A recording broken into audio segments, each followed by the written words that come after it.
Yeah, first of all, I would like to thank you, EFCNI, for inviting us to share these results in this session, so it's a great honor. And the other good thing is that I see so many of you here, and that many of you have been part of this study, so that we are a bigger family.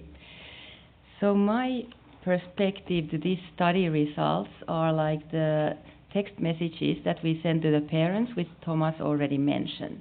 And in this study, they have been measuring family-centered care and how well, or what's the quality of that in 60 NICUs at the moment. We have the results ready, as Lisa already mentioned. But I want to start with some words about family-centered care. And it's thought that it is the approach which supports the parent-infant closeness. And if we think that we shouldn't separate the babies from parents, so then we need the caring environment which supports that, and it's family-centered care. And also the evidence is sort of backing us, and it suggests that it's the best practice we can have. But it's not that black and white, so it's quite complex care approach. It includes many different kind of things, and it's unclear what it means to each unit or each doctor or nurse or parent. So whenever you ask, wherever you are, people consider that they are providing family-centered care. So I think we should also pay a little bit more attention that what do we mean by that. And in our study and group, it's sort of defining word for that has been a partnership. That we mean that it's partnership between us and as a staff members and the parents and the families. And the key goal is that we share the goals together with the families, and we together aim that the infant is doing as well as possible and is striving for his or her optimal health. And then you can see 4 different kind of sort of components which are part of this partnership. So we have to share the responsibility. It's not only about sharing information, we have to involve parents also in decision making and caretaking, of course. But also we have to provide a lot of autonomy for parents and control in the end of the NICU stay, or as early as parents are willing to take that. So during their time in a NICU, we have a responsibility to support them or facilitate their practice of parents so that they can be the experts in their baby's care. And then it's also about negotiations. So it's not that we are saying something, it's not ordering things, but we have to negotiate. I think this way, you said that, and then we try to find compromises together with the families. But of course, the 4th part is extremely important. It's a support for the family, because they are still sort of underdogs in this situation. They are having like huge emotional and physical stress about the whole situation, having a sick baby. So we have to take responsibility to provide them extra emotional support and be very sensitive to their needs. And then I did a quick check against the infant and family-centered developmental care, this statement from EFCNI. And also Lisa found there the closeness elements, but I was happy with this as well. It's essence of what we are wanting to have, what we mean by family-centered care. It has more components of developmental care, but it's also sort of set in the title. But I think that this could be one of the guidelines for us. But in this part of the study, our aim was to describe how the parents, how much they were present in the unit. And now we are only counting for frequencies and days of like how many days they were there. Little bit a different approach than the diary. And then the main outcome was the quality of family-centered care, and we wanted to measure it from mothers' and fathers' perspective. And I think it said also during this conference many times that fathers have equal right to have their voice heard. And also we looked which factors are associated with this level of care, and also the comparison between 7 NICUs, which were participating in the first survey, and now they did this again in 5 countries. There will be more to come, but this is where we are at the moment. Lisa mentioned, but I just say some points, that the data collection took minimum of 3 months in each unit, and we were aiming for 30 families per unit. And the parents have to have preterm baby, and the baby had to be hospitalized longer than 3 days, because otherwise this would have been quite much work, or the data collection for the parents only for 1 day. And now the special methods that we are using are the text messages, which were sent daily for both parents. And here you can see another example of that. First, I want to show you how we thought that what's the family-centered care based on theory before our scene sort of reviews, but also within our group. Jill Thompson led a paper about family-centered care. And these are sort of also a consensus with our expert panel of different professionals and parents, what this is all about. So that's why we chose 9 questions, which are measuring active listening, individualized guidance, and mutual trust, that the parent has to trust staff, and it goes other way around, that staff has to also trust the parent. And I really like, Thomas, how you presented that, and it's actually a very good question. It can make a difference, or you can find differences. Then we also consider that it's important that the parents are doing medical rounds there. They receive emotional support, participate in care, and also we aim for shared decision making and individualized information. So we have 1 question all of these items, and parents get in random order one of these questions every evening at 9 o'clock. So after 9 days they have been answered, all of them. And mothers got a different questions and the fathers their own. And here you can see how it works. So to what extent did the staff offer you emotional support today? And the response scale was 7 point. And if you rated 1, they felt that they didn't had any support, 7 very much. And now I want you to sort of notice the 0. It meant, as Thomas already said, that the parents were in the unit that day. And we have used that variable as a factor which shows how much the parents were in the unit. So then to the findings.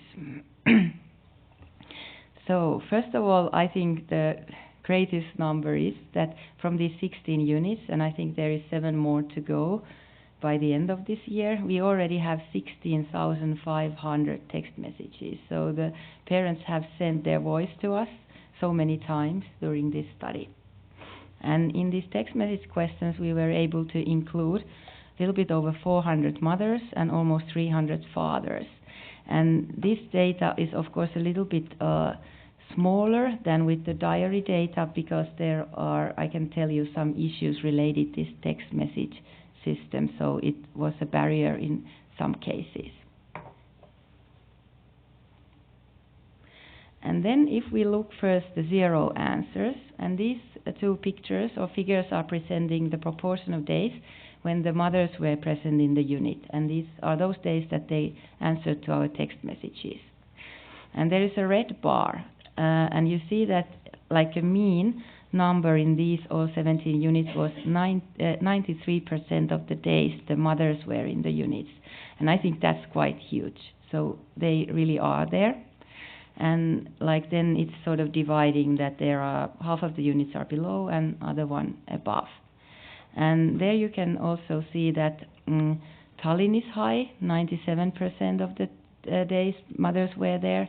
But I also want to highlight that there are new units in this upper level. There are Zagreb, Sheffield from UK, Ghent from Belgium, and Madrid. So in a way, it's like the parents are there, but then now we have to work for that they can be for a longer period of time. And then if we move on to the father's side, there the mean percent of the presence was 80 for the fathers, and I think that's quite good as well. So I would say that these units in some way they are front runners in this family-centered care and presence.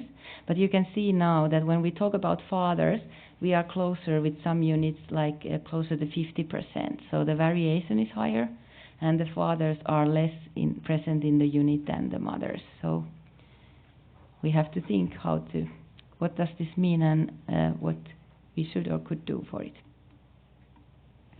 Then if we move to the 9 questions which measure the family-centered care. So then this first figure tells you that we calculated the mean score for all the mothers in this study and for all the fathers in this study. And you can see that it's very high, around 6 for both parents, and it doesn't vary much between the parents. But also that the sample is high. But I think this is more informative.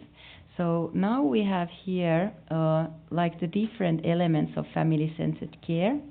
Here we talk about listening to parents, their participation, support, decision-making, trust, rounds, information, and emotional support. And here the blue line is fathers, and the orange line is the mothers. And as also the mean told you, so these are in line with both parents. But you can see that there is a clear difference between participation in care in fathers. So there they are sort of participating less than the mothers. And then if you look those, sorry, I have a flu, so I hope it won't get worse now. But anyway, the items that were like all the parents, or the scores were on a high level, where that we actually listened to parents, or not I, but the staff in the unit, and also that we provide them individual support, and they got good information. So those we are quite good, and also the mutual trust, like in an overall score, it's high. So it seems that we have many of the units, sort of the first building block, that parents trust on us and other way around. But I really like how Thomas is now able to use the detailed data for their unit, and there is some discrepancy which you can work with. But I think in a higher level where all these units could check that if there's something to improve is the parents' participation in care, but more importantly the decision making, that are we doing decisions about baby's care together with the parents? Are the parents there during medical rounds, and how to provide them even better emotional support. And that's something what has been sort of a difficult thing also earlier in literature in our studies, and I think René Flacking brought that up very nicely on our session on Tuesday. So it's a really something what we have to think more. Then now we go to the unit scores. So that was the overall picture, and now we talked about the units separately. And you can see that it's definitely that it varies between the units, but it's also some units are quite close to each other. You can see that in mothers on the left side of the picture, so the variation in score was from 5 to a little bit above 6, and now the scale was from 1 to 7, so quite high. And the 3 highest units were Reykjavik in Iceland, Drammen in Norway, and also our unit in Turku, Finland. So there the mothers, like the overall score was above 6. And then if we move to the father's perspective, so then the variation is same in fathers as well, but now the scale that they use, or the scores they provided us, is a little bit lower, not much. But again, there is something in Reykjavik, Zagreb, it's a new player here compared to closeness, and then also Valencia in Spain. So I think these might be the units where you want to visit. I personally like Iceland, so maybe go there and see what they are doing. But also Zagreb and Valencia, so very good work there for the fathers. And this was interesting. Then we started to model that what actually is sort of associated this variation. And these we were able to find 3 different factors from our background variables. These analyses are still ongoing, but these were the first hypotheses that we wanted to test. Like that the infant gestational age goes so that if the infant has born in late gestational weeks, the parents perceive the higher quality of family-centered care.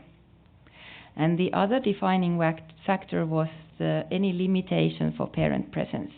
So if the unit had any, meaning that you cannot be there during the round, we ask you to step out from the room when we are doing painful procedures for the children, or it could be a longer period. Any limitation versus those units which didn't have any. So then you can see that we can have like half a score or 0.5 score higher. So this is sort of first barrier which we suggest that we should work with. And then we had a question that what kind of sort of additional support you provide to your parents. We ask for psychologists, spiritual support, social work, home visits, or follow-up. And it seems so that if the NICU was able to provide 3 of these supports, so then the mean score was 5.8, and on the other hand, if they have all this available, so it was 6.2. So this is quite a big difference as well. So it's a sign that we should maybe work more for this additional support also for the parents, that what's not coming only from nurses and doctors. And what was really interesting, and what I have been listening here as well, I don't, or our team, we don't claim that this is now the final truth, but in this data by so far, we looked at staff, number of staff administration ratio, and that wasn't associated for this parents' feeling of the family-centered care, and also the parent education wasn't the defining factor here. Then short comparison to these 7 units which have done this survey now for 2 times. So we have here Finland, Sweden, Norway, Estonia, and also Spain. Now we have some data that we are able to compare. So here, there you can see the participating numbers of mothers and fathers last survey, and the replies that they provided us. So I think in total in that study we were around 10,000, so that was good already. So now we talk about first about the zeros, the proportion of days when the parents were in the unit, and comparing these 2 time points. So if I take our unit as an example, so in Turku the mothers were 39 and 93% in the earlier survey, and now they were 92. Fathers, the similar numbers were 71 and 73. So I think many of the units have stayed quite the same level. So I think this is a reassurance that they are doing like equally well as they did before. But now I have you one more sort of trip recommendation. I think many of you should go to Estonia. So I think Tallinn and Tartu, there is something good happening now, and there is Liis and Haley, who are the doctors from these units who have participated. So there is some movement now that the mothers and even fathers in Tallinn, they are more present. And then if we look the mothers and fathers' perception of the quality of family-centered care, so has it changed during these years? Below you can see the variation, so not much difference. In earlier survey we started lower with the mothers, but I would say that the fathers, we are now a little bit lower. So this has to be tested in the end, but it seems that we are quite there in the same place with these units. But again, there is improvement in Tallinn and Tartu with the mothers, so that they are now based on many reasons, and Liis and Haley can tell you more, but like something has now changed, that the mothers felt that the care approach is more involving for them. And from the father's side, I dare to sort of point our own unit. I don't think this is dramatic, but fathers rated the quality of family-centered care a little bit lower in this second survey. And I think we have to also check this, that what is behind it, but also it means that if you are very high, it's sort of not normal position. You have to fight and work every day to keep the quality and level of your care, that it's not for granted. So some perspective what you should consider when thinking about these results. So I think our strength here is that we have prospective daily data. So it's sort of constant, ongoing, and connected to the situation and that day. So parents can express how they feel that day. And there is no recall bias. I think you are all familiar with asking the quality of family-centered care at the day of discharge. And you feel just so relieved and satisfied that you can go home and you rate everything 7 if that's the high end. So I think this method have a possibility to get rid of some of that reliability issue. And the common feeling in all these over 20 centers that we have worked with, it's quite easy for parents to answer these text messages, so it has worked well. But on the other hand, we have had some issues with the text message system itself. And to mention Iceland, Estonia, and Spain, so there some phone operators didn't match with the system that we were using. But for example, in Estonia, it improved already during the study period. So technology is developing all the time, but it still can hinder, and you have to be prepared for this. And also it has brought up that in some NICUs there were less fathers participating, so that maybe their results are not that generalizable, or they tell the story of the fathers who are in the unit. And we think as a team also that this measure can be further validated. We have used it now in several projects, this text message system and our understanding of family-centered care and these questions. But now this study, we also took an opportunity that we added one new instrument developed from Tanner and Seals in Australia. And this questionnaire now is filled in this study in all units. So now we can have some comparison that are how we think about family-centered care, and are these in line, these two instruments. So it will help us to understand the limitations and strengths better. But as conclusion, we could say that these are some of the key elements of providing family-centered care. So first of all, I think the quality of family-centered care was high in participating NICUs. So if we talk about mean around closer to 6. So in overall, I think these units, they should be proud of themselves. But there are some areas where we can work or do more. So we must partner with parents in all aspects of care, not only giving them information and that kind of things. We have to include them negotiation and decision making, and that's quite natural that we are not so perfectly good there yet, because it takes a lot of training to have sensitive communication skills and sort of have a new mindset and attitude. So there is some good work that we can do in the future. And it might be that additional support is one possibility to improve the quality. So I think this supports having psychologists part of your team, social worker that usually tells about that the economic part of the parents is also considered. And it also made the one contributing factor or way for us to improve the emotional support. And I want you to just think that staff admission ratio may not be the defining factor from parent perspective, just a thought. Maybe it's how we are with them, how we partner with them, how we are in those scarce moments we have together. Do we consider them equal partners, or something like annoyance among the busy work? So I think it's also, of course, it's resources. I don't deny that. I have been working as a NICU nurse myself for 10 years, but it's also that how you meet the people and what's your attitude. And I think this project has been great because we have what we can recommend, that audit your unit, reflect and learn together. And we are doing that next time, a little bit over a month in Budapest. And Livia is hosting from parent organization, our meeting there in early November. And then we will talk about these results and try to evolve the next step, what we can do together.